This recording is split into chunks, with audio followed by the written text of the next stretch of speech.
Merci, Monsieur le maire. Ce que nous vous proposons, c'est une présentation à deux voix sur ce rapport égalité femmes-hommes. Une première partie avec mon collègue Martin-David Brochen sur la question des ressources humaines, puis j'enchaînerai sur la partie politique volontariste de la ville de Lille en matière d'égalité femmes-hommes.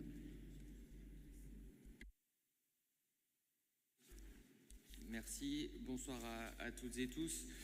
Au moment de présenter très rapidement en introduction de ce débat sur le rapport sur l'égalité entre les femmes et les hommes, vous dire les deux sentiments qui sont les miens au moment de vous présenter donc ce dernier rapport de ce mandat.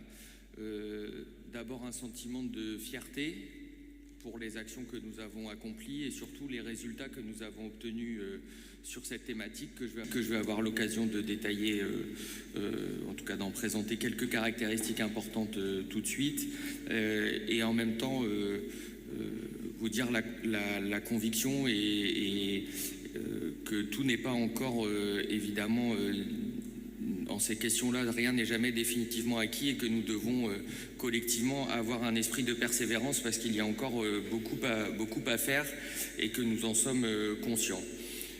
Tout d'abord, vous dire que ce rapport dresse l'état de l'égalité entre les femmes et les hommes dans les collectivités, dans notre collectivité qui est majoritairement féminine, puisque 56% des effectifs de notre ville sont des femmes et qu'elles sont majoritaires en globalité et j'allais dire dans l'ensemble des catégories, que ce soit les catégories A, les catégories B et catégorie C, ce qui montre que là aussi nous travaillons au fait qu'il n'y ait pas de plafond de verre dans notre collectivité. Vous partager les 2-3 éléments de fierté que j'ai évoqués.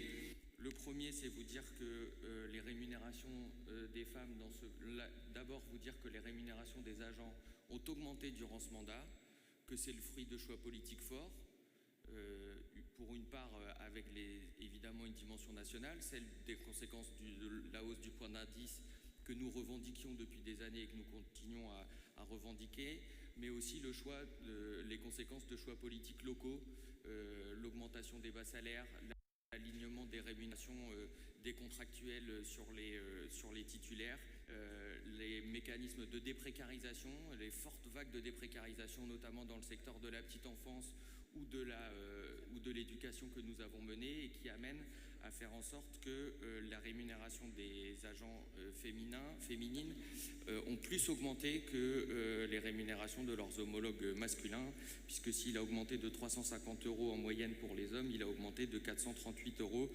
pour les femmes. Vous dire un deuxième élément de fierté, c'est que nous avons à chaque fois, depuis de plusieurs années, un pourcentage de femmes promues supérieur à leur poids parmi les agents promouvables. C'est-à-dire que, notamment cette année, sur l'ensemble des agents, nous avions 47% de femmes qui pouvaient bénéficier d'une promotion. Elles ont été 49% à en bénéficier, montre que nous ne faisons non seulement pas de discrimination, voire même que nous poussions là encore les feux de l'égalité par notre volontarisme. Le troisième élément et troisième chiffre que je voulais vous donner, il y a au moins 46 blocs de métiers qui bénéficient d'équipements de protection individuelle, ces fameux EPI qui améliorent les conditions de travail, qui préviennent les accidents de travail. Aujourd'hui, la moitié d'entre eux, 23, ont des adaptations spécifiques en fonction des genres masculins et féminins, ce qui permet évidemment que ces protections bénéficient à tout le monde.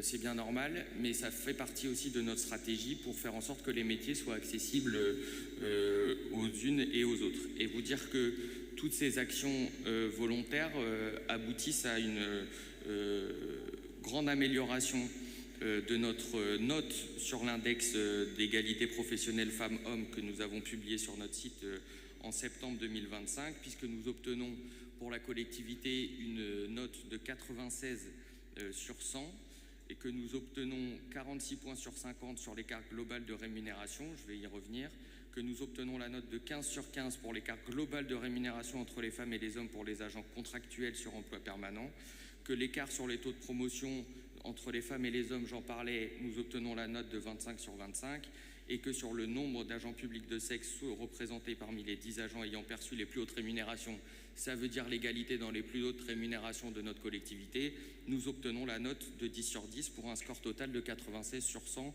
Je pense que c'est un score et des progrès dont nous pouvons tous nous féliciter. Vous dire ensuite, et je terminerai là, une façon de passer le relais à ma collègue Alexandra Lechner, vous dire que malgré tout, on sait bien que ce combat n'est pas terminé.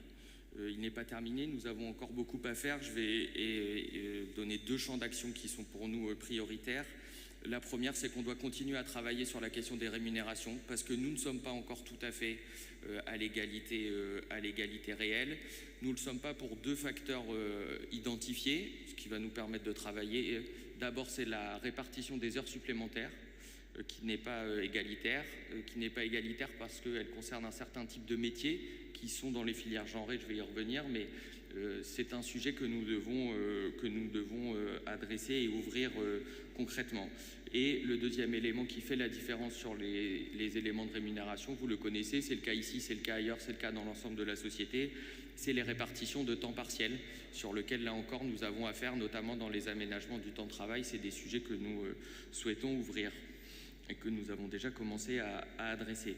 Et enfin, c'est évidemment le constat que nous avons encore malheureusement trop de filières qui sont genrées, et avec des répartitions genrées dans des filières et des métiers, et que nos participations à notre attention à avoir des fiches de poste non genrées, la participation à des salons, le fait de l'avoir de communication qui met en avant notamment des profils féminins dans des métiers dits masculins ou l'inverse, ne porte pas encore tout à fait ses fruits. Il faut donc que nous à la fois continuions et amplifions nos efforts pour arriver non seulement à se satisfaire des progrès que nous avons faits, mais surtout à tracer ensemble les chemins des progrès qui viendront. Voilà, merci à vous.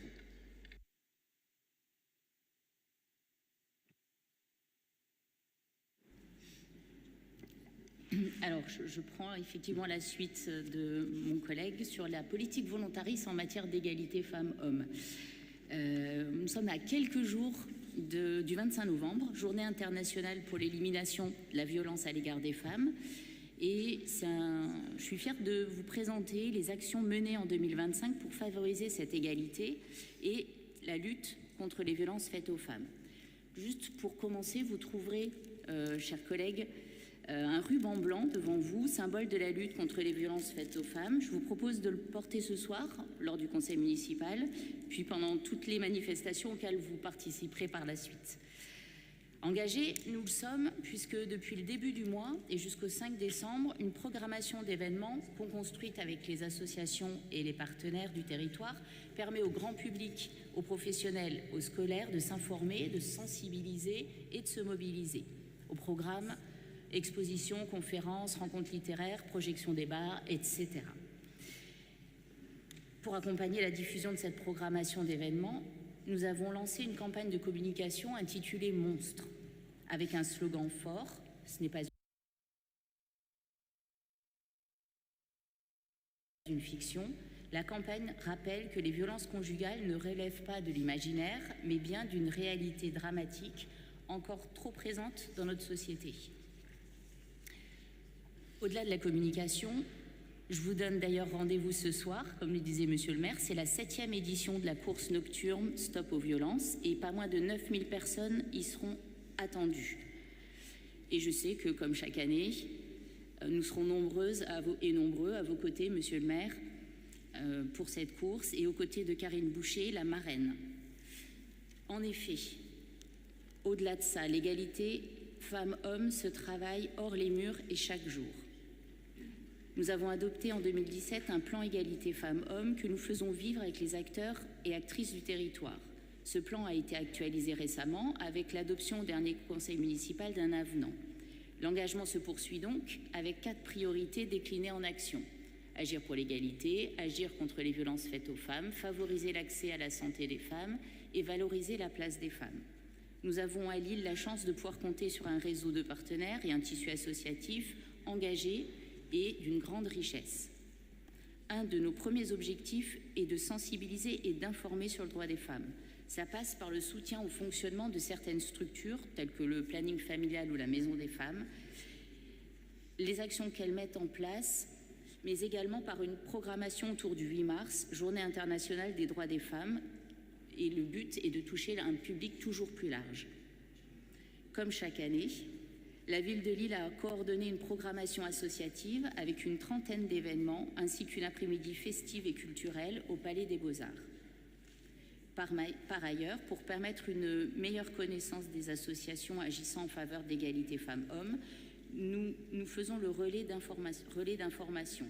En effet, chaque année, un répertoire des associations et des partenaires est disponible et actualisé.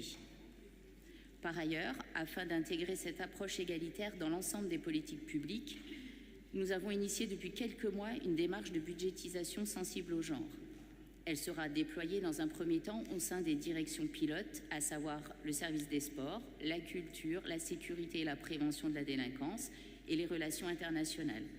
Je remercie tout particulièrement ma binôme Anne Goffard et mes collègues Marie-Pierre Bresson, Valentin Martin, Jean-Claude Menot, Florent 19 et Marion Gauthier pour leur aide et leur détermination. Un premier comité de pilotage a d'ores et déjà eu lieu le 20 octobre afin de lancer la démarche. L'une de nos priorités est également la lutte contre les violences faites aux femmes. Les chiffres des violences faites aux femmes démontrent, s'il en était besoin, l'urgence d'agir. Les Hauts-de-France, dont le Nord, sont particulièrement touchés par ces violences. Alors, la lutte contre les violences faites aux femmes reste et demeure une priorité pour notre ville. Pour ce faire, nous continuons à soutenir les associations qui accueillent et accompagnent les femmes victimes, comme l'Association intercommunale d'aide aux victimes et de médiation, notamment avec des permanences à l'hôtel de police et à l'unité médico-judiciaire du CHR, pour son programme Espace Violence Écoute et le téléphone Grave Danger. Nous soutenons également l'association Solfa avec l'accueil de jour Rosa, l'association L'Échappée et le Centre d'information sur les droits des femmes et des familles dans le cadre de son action Restorelle. Je sais combien leur présence est nécessaire et indispensable sur le terrain et je les remercie de leur engagement. En 2025, nous avons souhaité mettre l'accent sur la prévention et la lutte contre les violences sexistes et sexuelles. En effet, en 2024, les services de police et de gendarmerie ont enregistré 122 600 victimes de crimes et de délits à caractère sexuel. 85% de ces victimes sont des femmes. Que ces violences soient commises dans la sphère familiale, en dehors, que les victimes soient majeures ou mineures. En 2024, 107 femmes ont été tuées par leur conjoint ou ex-conjoint, selon les chiffres publiés par le ministère de l'Intérieur, soit une hausse de 11% par rapport à l'année précédente. Et de manière plus précise, lors de la journée d'études sur l'invisibilité des violences conjugales sur les seniors, pilotée par ma collègue Justine Ratlade, cette journée nous a permis de partager ce constat. Un quart des femmes victimes ont plus de 70 ans.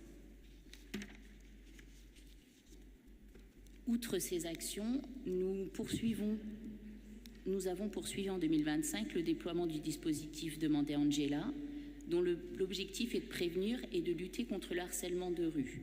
Désormais, ce sont près de 130 lieux sûrs qui adhèrent au dispositif et qui ont été ou sont en cours de sensibilisation par le CDFF. Nous avons également investi le domaine sportif, toujours avec mon collègue Valentin Martin. En effet, un enfant sur 7 serait victime d'agressions sexuelles dans le monde du sport avant ses 18 ans, selon un rapport du Conseil de l'Europe. Afin de faciliter le repérage, l'accompagnement et l'orientation des victimes de violences, nous proposons des séances de sensibilisation à destination des clubs sportifs lillois subventionnés, soit près de 90 structures. Une première session a déjà eu lieu le 13 novembre et elle a réuni une vingtaine de participants. Les violences sexistes et sexuelles peuvent aussi survenir lors de grands événements festifs et ou culturels. C'est pourquoi nous avons pour objectif la création de Safe Zone pour proposer un espace pour informer, écouter et accompagner. Une première expérimentation a déjà eu lieu lors de la braderie 2025 et cette expérimentation sera renforcée dans les prochaines éditions. Par l'ensemble de ces actions, nous poursuivons ainsi résolument notre engagement en faveur de l'égalité réelle dans tous les domaines et nous nous mobiliserons pour lutter contre les violences faites aux femmes. Pour y parvenir, il est nécessaire de travailler sur ces questions de manière transversale et en réseau, en interrogeant régulièrement les orientations de notre politique à travers un prisme égalitaire.